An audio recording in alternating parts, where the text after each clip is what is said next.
Hello everyone, welcome to our channel Anik education point. Myself Heena Takkar. और आज हम जो है अपना गेस्ट पेपर डिस्कस करने वाले हैं, जो कि आपके कोड आपके सामने है BEGLA 137, जो कि सब्जेक्ट का नेम है लैंग्वेज थ्रू लिटरेचर। ठीक है, तो कल इसका एग्जाम होने जा रहा है। आप लोगों को 16 तारीख को इसका एग्जाम है और मुझे काफी सारे बच्चों ने बोला कि मैम इसके ऊपर जो है वीडियो बना दो और गेस्ट पेपर ही डिस्कस कर लो, और सो दैट जो है हमारे को काफी जो है मदद मिल जाएगी। ठीक है, तो मैंने ये वीडियो जो है वो मैं बना रही हूँ, ठीक है, आप लोगों के लिए। ठीक है, सो इसके अंदर जो प्रीवियस पेपर के अंदर आपके जो प्रीवियस पेपर हुए हैं उसके अंदर जो जो शॉर्ट नोट हो गए या फिर जो भी क्वेश्चन पूछे गए हैं उसी से रिलेटेड ये गेस्ट पेपर बनाया गया है। ठीक है, तो सारे question as it is same नहीं होंगे, बट हाँ ये टॉपिक आपको दिख सकते हैं अपने एग्जाम्स के अंदर। ठीक है, और ये समझ लिया तो एक पैटर्न भी समझ आ जाएगा। ठीक है, क्योंकि आपका जो इंग्लिश और हिंदी होता है उसके अंदर बस आपको पैटर्न ही समझना होता है, बाकी कोई भी चीज वहां पे पूछी जा सकती है, शॉर्ट नोट कोई भी पूछे जा सकते हैं, बट कुछ जो होते हैं रिपीट हो जाते हैं और कुछ थोड़े डिफर होते हैं। ठीक है, तो सबसे पहले स्टार्ट करते हैं अपने शॉर्ट नोट से। क्वेश्चन नंबर फर्स्ट क्या है? Short note on following about 200 word each. तो पहला जो क्वेश्चन है वो शॉर्ट नोट के ऊपर है और 200 वर्ड जो है ना लिखने रहेंगे। मतलब यहाँ पे ना 5 पार्ट समझ लो, जैसे कि 1 से लेके 5 तक है, या ABCD जैसे भी वो बोलेंगे वहां पे पेपर में आएगा। तो 200 वर्ड जो है एक एक पार्ट का लिखना रहेगा। ठीक है, तो सबसे पहले मैं स्टार्ट करती हूँ डेकोरम से। ठीक है, तो पहला जो वर्ड आता है वो डेकोरम है। इसका मतलब, तो सबसे पहला वर्ड से हम स्टार्ट करेंगे डेकोरम से। तो डेकोरम का मतलब होता क्या है? तो वैसे तो ये छोटे छोटे जो आपको वर्ड हो सकता है कि काफी बड़े लगे, बट इनके मीनिंग बहुत सिंपल हैं, जो मैं आपको समझाने वाली हूँ। तो डेकोरम का मतलब क्या होता है? Decorum refers to the appropriate behaviour, manner and attitude that are the expected in a particular social और प्रोफेशनल सेटिंग। कि आप किसी प्रोफेशनल सेटिंग में, कोई मीटिंग में, या फिर अपने स्कूल में, कॉलेज में, कहीं भी, लाइब्रेरी में भी, कहीं पे भी आप लोग बैठते हैं तो आपका वहां पे अप्रोप्रिएट बिहेवियर होता है, मैनर होना चाहिए। ठीक है, ठीक है, तो ये डेकोरम को रिप्रेजेंट करता है। ठीक है, तो अब मैं एक छोटे से एग्जांपल से समझती हूँ कि आप लोग स्कूल से पढ़कर आए और वहां पे क्या होता था स्कूल के अंदर, जब टीचर आपकी क्लास लेती है या कोई भी साइंस या मैथ्स की कोई भी क्लास चलती है, तो टीचर जो है पहले बच्चों को बोलती है कि शांति से चुपचाप बैठ जाओ और ये टॉपिक को एक बार अच्छे से समझ लो, क्योंकि ये मोस्ट इंपॉर्टेंट टॉपिक है। तो सारे बच्चे चुपचाप से बैठ जाते हैं, और जब किसी बच्चे को डाउट आता है तो वो हैंड रेस करके क्वेश्चन पुट करता है। ये उसके बिहेवियर, उसके मैनर्स उसमें इंडिकेट होते हैं, दिखाई देते हैं कि उसको एक प्रॉपर जो है एक वो स्कूल में बैठा है और प्रॉपर उसका डाउट आया तो उसने हैंड रेस करके क्वेश्चन पुट अप किया। ये नहीं कि टीचर जो है वो अपना टॉपिक समझा रही है, उसके बीच में कोई हैंड रेस नहीं करा, कुछ नहीं, सीधा कुछ भी बोलना स्टार्ट कर दिया, तो वो एक वेल बिहेव मैनर नहीं कहलाता। ठीक है, तो डेकोरम यही है, प्रॉपर एक वेल बिहेव मैनर होना चाहिए। तो it is the observance of proper conduct often guided by social norm and conventions. Decorum ensure that the individual behave in a manner that is respectful. एक respectful लगता है। ठीक है, according with the established rules, it plays a significant role in maintaining order, harmony and mutual respect in various spheres of life. आप मान लीजिए कि हम किसी भी मीटिंग में बैठे हैं या फिर किसी भी सोशल इंटरेक्शन है, या हमारा कोई बिजनेस की सिटिंग है, फॉर्मल कोई इवेंट है, पब्लिक फोरम्स है, तो इन सब में हम जब भी जाते हैं तो वहां पे हमारे बिहेवियर और मैनर्स, एटिकेट्स हमारे दिखने चाहिए। ठीक है, जो कि हमारे इन्वायरमेंट के अंदर एक effective communication, interaction and positive impact डालने की कोशिश। नेक्स्ट वर्ड आता है होमोनम। इसका मतलब क्या होता है? Homonym are words that share the same pronunciation और spelling but have different meaning. मतलब क्या हुआ? यानी कि प्रोनाउंसिएशन तो बिल्कुल सेम रहती है, लेकिन स्पेलिंग भी सेम रहती है, बट इनके मीनिंग डिफरेंट होते हैं। ठीक है, अब जो है यहाँ पर for example they and there. ठीक है, for example lead as in the mental and lead as in guiding. ठीक है, तो लीड जो है हम एज अ मेटल भी यूज करते हैं, लीड जो है हम एज अ गाइडिंग भी यूज करते हैं। ठीक है, तो इस प्रकार से ये होता है, यानी कि जब हम इसको बोलते हैं तो सेम प्रोनाउंसिएशन आती है, स्पेलिंग भी सेम ही है, आप देख सकते हो, बट इनके मीनिंग अलग अलग है। आई होप आपको क्लियर है। नेक्स्ट वाला जो हमारा आता है वो आता है यूफिज्म। इसका मतलब क्या होता है? ठीक है, इसके अंदर ई साइलेंट रहता है, तो हम ई को नहीं पढ़ते, हम इसको जो प्रोनाउंस करते हैं वो बोलते हैं यूफिज्म। Euphemism is a word or phrase used to replace a term that might be considered harsh, offensive, unpleasant, often in order to soften the impact of the original word or phrase. यानी कि हम इस प्रकार से इसको समझते हैं कि जब हम कोई भी एक एग्जाम्पल लेते हैं कि हमें ना कुछ जब भी कोई ऐसी सिचुएशन है या कोई ऐसा जो सेंटेंस है वो हम बोलते हुए हमें अच्छा नहीं लग रहा तो उसके बजाय कोई और वर्ड यूज कर लें तो वो इतना बुरा ना लगे। अब मैं एग्जांपल से समझाती हूँ। For example using the term pass away instead of died, कि आपने डाइड जो है वो वर्ड यूज करने के बजाय आप पास अवे यूज करें, वो इतना बुरा नहीं लगता।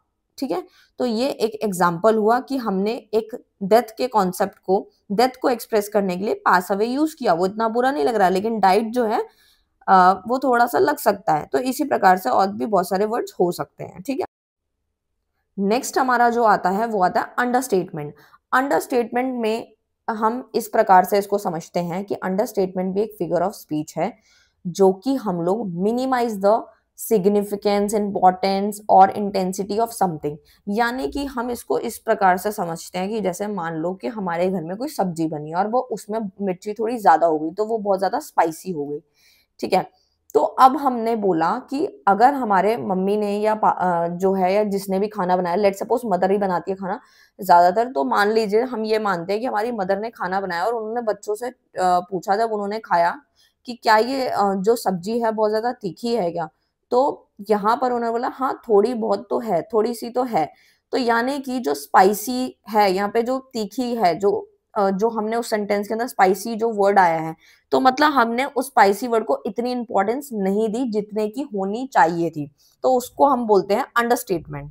ठीक है, ऐसे और भी एग्जांपल्स हो सकते हैं। ठीक है, जैसे यहाँ लिखा भी है, for example describing a event not not ideal और calling a heavy rainfall a bit of rain would be example of understatement. ठीक है, अंडरस्टेटमेंट कैन बी एम्प्लॉयड और various purpose such as humour.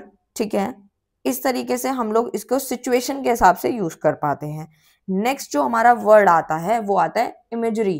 Imagery जो होता है refers to the use of vivid and descriptive language to create mental picture और sensory experience in the reader और listener mind, यानी कि जो भी कोई भी मैं इसको इस प्रकार से समझाती हूँ आपको तो आपको इजीली समझ आएगा। Anything that help you make mental picture. ठीक है, जैसे कि हम कोई भी चीज जब पढ़ते हैं, ठीक है, चाहे पढ़ रहे हैं चाहे हम सुन रहे हैं, तो सुनने से और हमारे रीड करने से हमारे जो माइंड में यानी जो सेंसरी एक्सपीरियंस है वो आने शुरू हो जाते हैं। जैसे कि मैंने बोला कि वो लड़की बहुत ज्यादा रोई, तो उसके रोने से उसकी आईज पे भी इफेक्ट आया। ठीक है, एंड साउंड का जो इफेक्ट है वो मतलब रोने से ईयर पे भी इफेक्ट आया। तो ये क्या है, इमेजरी है। ठीक है, इस प्रकार से इसके कुछ एग्जांपल्स हो सकते हैं। नेक्स्ट आता है शॉर्ट नोट है on the following about the 200 word each है फिर से। And first part is symbol. Symbol नाम से ही क्लियर है, सिंबल जैसे कि भाई देखो, a symbol is a literally device that represent idea, किसी भी आइडिया को रिप्रेजेंट करता है, कोई भी कॉन्सेप्ट को ये दिखाता है या फिर किसी भी और object beyond it's literal meaning. अब जैसे क्या है, एक एग्जांपल के तौर पे समझो, जैसे स्नेक है वो इविल्स चीजों के लिए इस्तेमाल में आता है। जैसे कोई भी हम सेंटेंस वगैरह लिखते हैं, जैसे अब इन्होंने यहाँ लिखा भी है, for example a red rose is often use as a symbol of love and passion, कि जो रेड रोज है ना वो हम एक तरीके के लव एंड पैशन के सिंबल को रिप्रेजेंट करता है। ठीक है, तो ऐसे ही स्नेक जो है वो, जैसे हमने कोई पैराग्राफ लिख रहे हैं, ठीक है, तो स्नेक की अगर बात हो रही है तो दैट मीन्स वो इविल को रिप्रेजेंट कर रहा है। ब्लैक कलर है तो वो हमारे डेथ को रिप्रेजेंट कर रहा है। ठीक है, in literature symbol are carefully chosen and crafted by author to engage reader in a deeper exploration to the text by using symbol writer can tap into universal meaning। ठीक है, इस प्रकार से होता है। मैंने आपको 2-3 इसके जो है एग्जांपल दे दिए जो राइटिंग एंड पोएम में यूज होते हैं। ठीक है, नेक्स्ट वाला जो कॉन्सेप्ट आता है, यानी कि ये भी 200 वर्ड्स का लिखना है। वैसे बस आपको मीनिंग समझना है, बाकी आप बना करके वहां पे लिख सकते हो। ठीक है, ये है मेटाफर। मेटाफर क्या होता है, metaphor is a figure of speech है that make a comparison between two unrelated thing, यानी कि दो जब अनरिलेटेड थिंग्स का कंपैरिजन होता है तो उसे मेटाफर बोलते हैं। ठीक है, अब मैं इसको आपको ये समझना है, इसके अंदर हम लोग जो है लाइक और एज जो है यूज नहीं करते। ठीक है, यानी दो सिमिलर चीजों को कंपेयर किया जाता है बिना किसी लाइक और एज वर्ड के। ठीक है, इतना समझ आया आपको, यहाँ लिखा भी है। Unlike similes which use like और as to make comparison. Metaphor एक तरीके का, आप इसको एग्जाम्पल से समझाती हूँ मैं आपको, तब अच्छे से समझ में आएगा। जैसे मैंने बोला माई सन, ठीक है, मैं बोलूं कि माई सन लाइक अ मून, ठीक है, तो लाइक वर्ड जो आ रहा है वैसे तो ये प्रॉपर सेंटेंस है, बट यहाँ पर मेटाफर में हम लोगों को लाइक और एज यूज नहीं करना, ठीक है। तो मैं बोलूंगी माई सन इज अ मून, ठीक है। तो यानी कि हमने जो है यहाँ पे मून को तो जो है मून की एक्सप्लेनेशन भी दी है और सन के बारे में बात हो रही है, ठीक है। और नेक्स्ट यहाँ पे जैसे एक और एग्जांपल समझाती हूँ, her voice is music to my ears is a metaphor that suggest the pleasantness and beauty of the person voice, ठीक है। इस प्रकार से तो एक पावरफुल टूल है मेटाफर इन लिटरेचर, ठीक है, जो हम यूज करते हैं। पन क्या है? पन is a form of word play that exploit multiple meaning of word or different word that sound similar but have different meanings। पन को आप इस प्रकार से समझ सकते हैं जैसे कि इसका डबल मीनिंग होता है। जैसे कि डबल मीनिंग अभी मैं समझाती हूँ। जैसे हम बोलते हैं चलो बुलावा आया है, माता ने बुलाया है, ठीक है, लेट सपोज। तो अब जो ये जो लाइन मैंने बोली, लास्ट लाइन जो बोली कि माता ने बुलाया है, बुलावा आया है, चलो माता ने बुलाया, तो इस प्रकार से हम दोनों इसका एक पॉजिटिव मीनिंग भी ले सकते हैं, नेगेटिव भी ले सकते हैं। पॉजिटिव में हम ये ले सकते हैं कि चलो ठीक है, भगवान ने थोड़ी सी हम पे दया करी और बुलावा आ रहा है, हम जाएंगे। एक मीनिंग ये हो गया, और एक मीनिंग इस प्रकार से हो सकता है कि चलो भाई अब हमारा टाइम आ गया चलने का, भगवान अपने पास बुला रहा है, तो ठीक है। तो दो डबल मीनिंग है ना, डिफरेंट मीनिंग्स हो गए। पन आर यूज फॉर ह्यूमर, ठीक है, एडिंग अ प्लेफुल और witty elements to the text, ठीक है, इस प्रकार से। तो आप इसके अलग अलग एग्जाम्पल पे, जो कि है पैराडॉक्स। पैराडॉक्स में क्या होता है, कोई भी पोएट या ऑथर जो है उसको यूज करता है कोई भी दो अलग अलग चीजों के लिए, ठीक है। अब जैसे कि मैंने यहाँ पे बोला कि कोई भी वर्ड है जिसका लग रहा है कि बोरिंग चीज को रिप्रेजेंट कर रहा है, बट उसका मीनिंग बहुत डेप्थ में होता है, बहुत ट्रुथ होता है, ठीक है। जैसे मैंने बोला you must lose your life in order to gain it, या फिर save money by spend it, यानी कि पैसे बचाओ खर्च करके।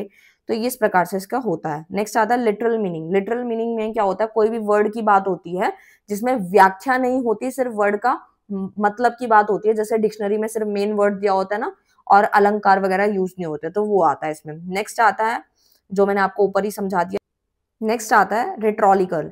रेट्रोलिकल में refers to the art of skill of using language effectively, यानी कि जब भी आप कुछ भी बोलते हैं या राइट करते हैं, लिखते हैं, तो उसके अंदर एक आर्ट और स्किल जो यूज होती है ताकि वो लैंग्वेज इफेक्टिव बन जाए, ठीक है। अब इसको हम इस प्रकार से समझते हैं, जैसे कि इसका एग्जाम्पल यहाँ पे ऑलरेडी गिवन है। जैसे कि यहाँ लिखा है कि rhetorical devices are technique employed to enhance communication and engage the audience, कि आपको अपनी ऑडियंस को एंगेज करना है, कम्युनिकेट को एनहांस करना है, तो आप यहाँ पे उसका इस्तेमाल करते हैं, ठीक है। जैसे डिबेट्स, ऐसे इन सब में भी वो चीजें यूज होती हैं। नेक्स्ट वाला आता है हम लोगों का अलिट्रेशन। इसमें क्या होता है, alliteration is a literally device that involve the repetition of initial sound in neighbouring words और स्ट्रेस सिलेबल्स। इसमें क्या मतलब हुआ, इसका मतलब ये हुआ हमारा कि जब भी हम लोग कोई भी व्हेन इन अ सेंटेंस और phrase start with the same sound she sales, जैसे यहाँ पे एक एग्जांपल भी दिया गया है, Peter Piper picked a peck of pickled peppers. तो इस तरीके जैसे साउंड है वो सिमिलर टाइप की दिख रही है। नेक्स्ट आता है शॉर्ट नोट है आप लोगों के, ठीक है। इसी प्रकार से क्वेश्चंस बनते हैं तीन चार जो आपके शॉर्ट नोट्स के हैं, 200 वर्ड्स के, कोई भी वर्ड आ सकता है। वैसे तो जो मेन मेन है वो मैं आपको बता रही हूँ जो प्रीवियस पेपर से लिए हैं। और अब जो आता है सबसे पहला वो आता है सनटकी, ठीक है। तो सनटकी जो होता है is a figure of speech in which the part of something is used to represent the whole or the whole is used to represent the part। यानी कि अगर हम बात करें तो इसको इस प्रकार से समझो कि इंडिया वॉन दी मैच, तो यानी कि इंडिया जो है यानी कि प्रॉपर एक चीज को रिप्रेजेंट कर रहा है, ठीक है। अब जैसे कि मैंने बोला कि कोई भी पार्ट है, ठीक है, कोई भी पार्ट जो है वो पूरे प्रॉपर ऑब्जेक्ट को जो है रिप्रेजेंट कर रहा है, या फिर प्रॉपर एक ऑब्जेक्ट किसी एक पार्ट को रिप्रेजेंट कर रहा है, ठीक है। तो उस नेक्स्ट आता है हाइपरबोले। हाइपरबोले में क्या होता है, एक is a figure of speech होता है, ठीक है। It is use to create a impact, evoke strong emotions और make a point more vividly. यानी कि ये एक ऐसी स्टेटमेंट है not mean to be taken literally. जैसे for example when someone say कोई कहे कि I will told you a million times, they are using hyperbole to emphasise that they are repeated. Next आता है रिदम। रिदम में क्या होता है, एक पोयम या फिर इन सब चीजों में यूज होता है, जैसे कि कोई भी चीज को फ्लो या फिर आपकी जो म्यूजिकल लाइन में एक तरीके का इम्पैक्ट डालता है, ठीक है, मूड टोन को रिप्रेजेंट करता है। Rhythm refers to the pattern of stress and unstress syllables in a language, ठीक है, जैसे यहाँ लिखा भी है, contribute to the flow and musical of the language can create a particular mode or tune, ठीक है। टोन वगैरह होती है ना, जो जैसे पर्टिकुलर मूड को रिप्रेजेंट करती है, जैसे हम कोई भी लाइन पढ़ते हैं और उसके अंदर वो रिदम आ जाती है, तो हम उसको जो है एक तरीके के गाने की फॉर्म में पढ़ सकते हैं, ठीक है। फिर आता है नेक्स्ट वाला जो आता है वो आता है पर्सनिफिकेशन, ठीक है। तो personification is the figure of speech in which the human characteristic feature और quality are attribute to non human entities और ऑब्जेक्ट, ठीक है। तो इसके अंदर क्या बात बोली गई है, इसमें यही बोला गया है कि ये भी एक फिगर ऑफ स्पीच है जो कि हमारे इंसान के ह्यूमन के फीचर और quality are attribute to non human entities और object. This is a form of metaphor that help, ये भी एक मेटाफर का फॉर्म है, that helps to bring object, animal, abstract concept to life by giving them human attributes, ठीक है। जैसे writer can make they, for example, इसका एक अलग एग्जाम्पल समझते हैं, the flowers dance in a gentle breeze, ठीक है, ये इसका एग्जाम्पल बनता है, ठीक है। यानी जो पर्सनिफिकेशन है एक पावरफुल लिटरली डिवाइस है दैट कैन एड डेप्थ, जैसे उसमें डेप्थ लाना हो, कोई इमेजिनरी लाना हो, या इस प्रकार से रीडर को कनेक्ट करना हो, तो उसलिए यूज होता है पर्सनल लेवल पे। फिर आता है होमोफोन्स। होमोफोन्स में क्या होता है बेसिकली, कोई भी दो वर्ड्स हैं, जैसे कि मैंने एग्जांपल लिया टू का, ठीक है, आप देख सकते हो जो टू है इसमें क्या होता है, स्पेलिंग अलग होती है और मीनिंग जो होता है वो भी अलग होता है, लेकिन प्रोनाउंसिएशन सेम होती है। आप देख सकते हो टू जो है वो हम तीन तरीके से लिख सकते हैं, एक सिंगल है और टी ओ है, एक टी डबल ओ है, एक टी डब्ल्यू ओ है, ठीक है। नेक्स्ट आता है शॉर्ट नोट लिखना है, फिर से टाइप ऑफ कंपाउंड क्या होता है। तो टाइप ऑफ कंपाउंड जो है एक तरीके का कंपाउंड क्या है, एक लिंग्विस्टिक टर्म है that can refer to the combination of two और more words to create a new words, यानी दो या दो से ज्यादा वर्ड को कंबाइन करके एक नया वर्ड जब बनता है तो उसको हम टाइप ऑफ कंपाउंड कहते हैं, ठीक है। तो सबसे पहले आता है क्लोज कंपाउंड। क्लोज कंपाउंड में आता है these compound are written as a single word लिखा जाता है, ठीक है, विदाउट एनी स्पेस और हाइफन, सच एज सनसेट हो गया, नोटबुक हो गया, इस तरीके से। ओपन कंपाउंड क्या होता है, जैसे कि these compound are written as a separate word like ice cream, ठीक है, ऐसे। स्कूल बस, तो हम लोगों ने इसके बीच में क्या है, सेपरेट सेपरेट लिखा है, ठीक है। उसके बाद आता है हम लोगों के इसी प्रकार से है फ्रेजल कंपाउंड है और बैक फॉर्म कंपाउंड है। फ्रेजल में आता है these compound are created by combining a verb and a particle और प्रेपोजिशन लाइक ब्रेकअप हो गया, टेक ऑफ हो गया, पिक पॉकेट हो गया, ये इस तरीके से। बैक फॉर्म कंपाउंड में क्या आता है, these compound are form by removing an affix को हम रिमूव करते हैं फ्रॉम एन एग्जिस्टिंग वर्ड से हटाते हैं, जैसे कि टेलीविजन और डोनेट फ्रॉम डोनेशन, ठीक है, आई समझ। स्पीच एंड राइटिंग में आता है, स्पीच क्या है, spoken language use in face to face और वर्बल इंटरेक्शन होता है, जिसमें आप लोगों के टोन का पता चलता है, आपके expression, facial expression, body language, ये सब। Quick back and forth exchanges, real time feedback allow करता है। राइटिंग में एक लैंग्वेज है in various medium like books, article, emails में आप लोग जो राइट करते हो, लिखते हो, ठीक है, वो फॉर्मल होता है, प्लान्ड होता है, स्ट्रक्चर्ड होता है, ठीक है। केयरफुल एडिटिंग को अलाउ करना होता है, आइडियाज होते हैं उसमें, ठीक है, इमीडिएट फीडबैक की कमी होती है उसके अंदर, इंटरेक्शन कंपेयर टू स्पीच होता है, ये सब आता है। एक्सटेंडेड मेटाफर क्या है, मेटाफर में एसोनेंस क्या होता है बेसिकली, इसमें क्या होता है कि एक लिटरली डिवाइस है जो कि यूज होती है हमारी पोइट्री में, प्रोज में, to create a musical and rhythmic effect, यानी कि उस पोयम के अंदर हम लोगों का म्यूजिकल और रिदमेटिक इफेक्ट लाने के लिए। It involve the repetition of vowel sounds, यानी कि इसमें वोवल साउंड्स की रिपीटिशन इन्वॉल्व होती है नियर बाय और क्लोजली कनेक्टेड वर्ड्स के साथ। आई होप आपको। नेक्स्ट आता है simile. Simile is a figure of speech that compare two different things using the word like or as to create a vivid and imaginative image in the reader mind। यानी कि इसका मतलब यह है कि यह एक अलंकार है जिसमें दो अलग अलग चीजों की तुलना जैसे या के समान शब्दों का उपयोग करके की जाती है ताकि उनकी समानता को उजागर किया जा सके, ठीक है। अब जैसे कि यहाँ पर मैं बात करती हूँ कि वह शेर की तरह बहादुर है, यह वह वह की तुलना शेर से की गई है, तो सामान्यता के उजागर करने के तरह के लिए इसको उपयोग किया जा रहा है। यानी कि मैंने जैसे बोला कि वह शेर की तरह बहादुर है, यानी कि यह, वह, वह की तुलना शेर से की गई है, समानता को उजागर करने के लिए की तरह शब्द का उपयोग किया जाता है। जैसे वह बर्फ की तरह ठंडा है, ठीक है, तो वह की तुलना बर्फ से की गई है। तो आई होप आपको क्लियर होता है। नेक्स्ट जो हमारा वर्ड आता है वो आता है एंथुसियासिस। एंथुसियासिस जो है वो एक ऐसी डिवाइस है जिसके अंदर हम लोग अपने ideas, word, phrases with in a balance grammatical structure. इसका मतलब ये हुआ कि हम लोग यहाँ पे बात करते हैं अपोजिट, ठीक है। एंटी मीन्स होता है अपोजिट एंड थियासिस मीन्स होता है थॉट, आइडियाज वगैरह, ठीक है। अब जैसे कि यहाँ पर समझाया गया, it was the best of time, it was the worst of time, it was the age of wisdom, it was the age of foolishness, ठीक है। तो यानी कि ऑपोजिट्स मीनिंग है, ठीक है। It is use to create a stark contrast between the two opposing concept, ठीक है, highlighting the difference and they often adding, यानी कि हम लोग यहाँ पे क्या कर रहे हैं, हाईलाइट कर रहे हैं उसके डिफरेंस को, ठीक है। जैसे मैंने बोला यहाँ पे keep your mouth shut, your eyes open, ठीक है। अब नेक्स्ट वाला जो वर्ड आता है वो आता है एलिग्री।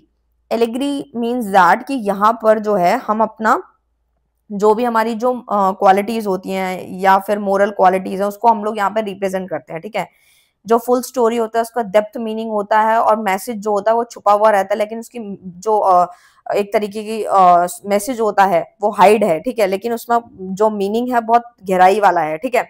जैसे कि इसको हम कुछ इस प्रकार से समझते हैं, जैसे आपने कछुए और खरगोश की कहानी, अब हम इसको इसके एग्जाम्पल से समझते हैं। जैसे द मैंने बोला, जैसे द टोयटोस एंड द हेयर, यानी कि जो कछुआ है यहाँ पर जो स्टोरी में जैसे आपने सुनी होगी कहानी कछुआ और खरगोश की, तो उसमें जो हमारा टोर्टस जो है वो एक पेशेंस को रिप्रेजेंट करता है, जबकि जो हमारा हेयर है वो यानी कि जो खरगोश है वो हमारे किस चीज को रिप्रेजेंट करता है, वो हमारे ओवर कॉन्फिडेंस को रिप्रेजेंट करता है।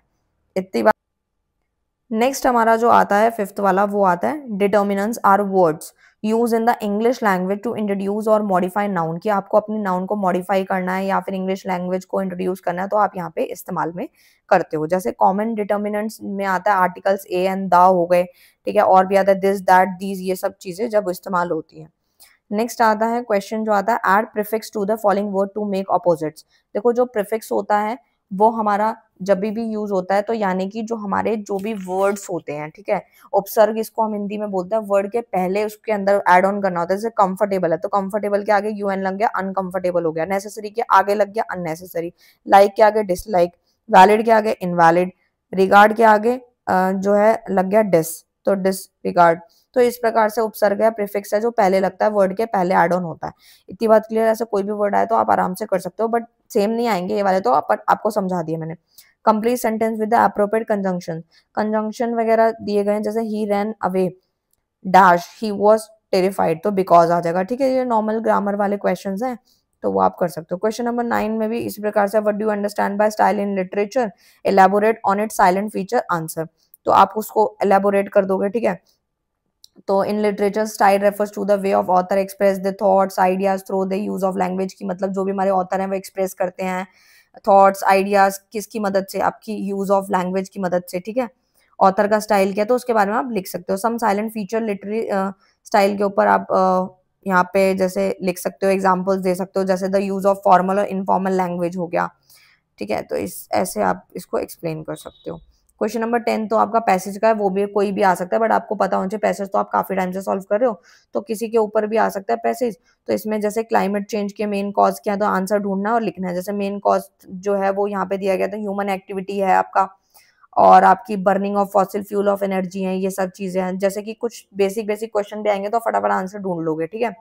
ग्रीन हाउस गैसेस जो हैं वो कैसे रिलीज होती हैं, क्या इम्पैक्ट डालती है, तो उसका क्वेश्चन दिया गया था तो आंसर भी दिया गया आपके यहाँ पे, the release of greenhouse gases such as CO2 contribute to climate change by trapping heat from the sun, है ना। तो आंसर इजिली मिल जाता है क्योंकि ये बेसिक सा क्वेश्चन है, आपके एनवायरमेंट से रिलेटेड है, ठीक है। नेक्स्ट जैसे पूछा गया what are some of the effect on climate change, पे क्या इफेक्ट्स आते हैं, तो some effect are climate change include जैसे कि सी लेवल का बढ़ना हो गया आपका, प्रेसिपिटेशन पैटर्न में चेंज आना, ठीक है, एड्रेसिंग क्लाइमेट चेंज के डी पार्ट में पूछा गया, प्रॉब्लम्स वगैरह, तो जैसे रिफॉरेस्टेशन इफेक्ट्स हो गए, ठीक है, और कार्बन इमिशंस रिड्यूस होना, ये सब पॉइंट्स है, ठीक है। तो वही है सारे पॉइंट जो आपके क्वेश्चन में दिए गए, आंसर ढूंढना और लिखना है। क्वेश्चन नंबर 11 में वही आर्टिकल्स है सिंपल से, जैसे दिए गए हैं, I saw dash elephant in the zoo, तो आपको पता ही है कि जब भी एन का यूज होता है तो कब होता है, ए का यूज कब होता है, और द का पर्टिकुलर नेम प्लेस होता है तो आप लोग द का इस्तेमाल करते हैं, ठीक है। अब जैसे ये सेंटेंस था तो उसके हिसाब से यहाँ पे एन फिट बैठ रहा था, ठीक है। तो इस प्रकार से है, he went to dash market, तो एन ए तो आएगा नहीं, आपको पता ही, वेंट टू द मार्केट, ठीक है। एक बोलने से भी सेंटेंस में पता लगता है, ठीक है, अगर आप कंफ्यूज हो जाओ तो वहां पे मेक टू, यहाँ पे वर्ब्स के बारे में है, जैसे कि प्रेपोजिशन वगैरह मीनिंगफुल सेंटेंस बनाता है, तो वो है सिंपल से हैं ये वाले भी, वो आप एक बार गो थ्रू कर लेना, ठीक है। तो बस यही था आपका, इसमें तो कुछ भी आ सकता है, बट जो मेन मेन जो थे रिपीटेड वाले, वो स्टार्टिंग वाले आपको मैंने मीनिंग समझा दिए, तो वो आपने अच्छे से समझ लिया। तो ये था पूरा का पूरा वन शॉट कंप्लीटेड। तो ऑल दी बेस्ट, अच्छे से करके आना, मिलते हैं नेक्स्ट वीडियो में नेक्स्ट टॉपिक के साथ, तब तक के लिए bye bye, thank you so much.